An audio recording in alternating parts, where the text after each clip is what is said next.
that I got for you is out of all the interviews that you've done in your past 3 years, 4 years on your big rampage, what would be your least favorite and why? My least favorite, Your least favorite.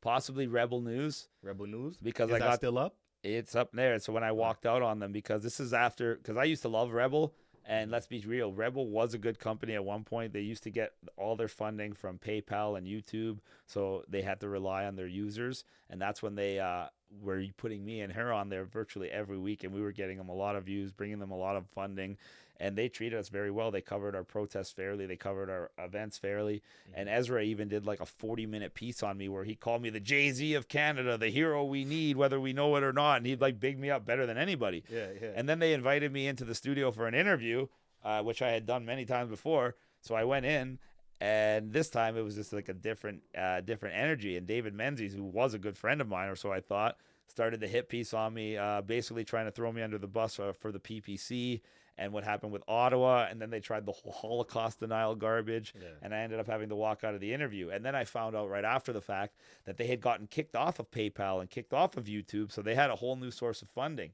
And whoever that new source of funding was trying to make them more like a mainstream media news outlet, aka fake news, and didn't want them associating with people like me. Like right now, I bet Rebel won't even cover that I'm running for mayor. That's crazy. Meanwhile, they would cover if I was having a protest before. See that I'm gonna start wrapping this